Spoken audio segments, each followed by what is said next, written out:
Hi, everybody. This is Silvio Canto in Dallas, Texas on Thursday, April the 30th, and welcome to our video commentary. I'm sure you're all familiar with this woman who's accusing former Vice President Biden of sexual misconduct in the early 1990s. If you're not familiar with the story, the woman claims that back in 1993, or let's say 27 years ago, when she was a young staffer in then Senator Biden's office, she alleges that the senator maybe touched her in an indiscreet or not appropriate way. And she's accusing him and, getting slowly but surely beginning to have publicity. Now, let me tell you up front that I'm not a big fan of these accusations. I'm not saying they didn't happen, but I think they're totally unfair on the man being accused because the woman makes an accusation and the man, all he can do is deny it. But there's no evidence, there's no witness, it's just my word versus your word.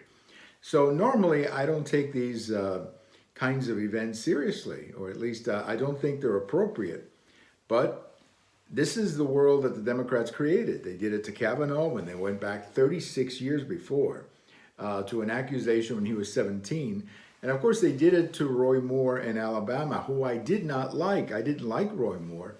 But nevertheless, he was accused in 2017 of touching a woman in 1979. Well, nobody can prove anything because no witnesses. A courtroom would reject these cases because there's no evidence, there's no witness.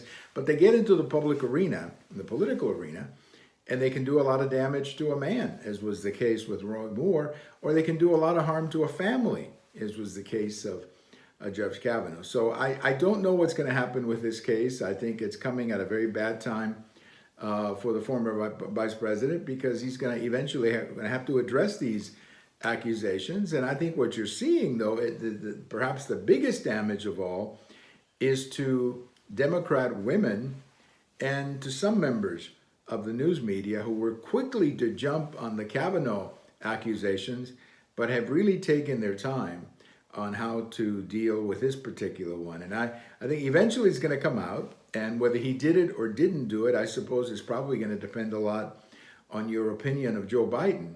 But hopefully this is the last time that we have this kind of an accusation where somebody goes back 30 years and then says he touched me and he didn't touch me.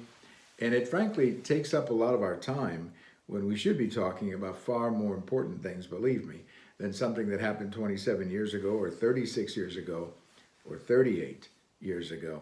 Thank you for watching. We have all of these on YouTube, on Twitter, and on my blog. And if today's your birthday, happy birthday. Bye-bye, everybody.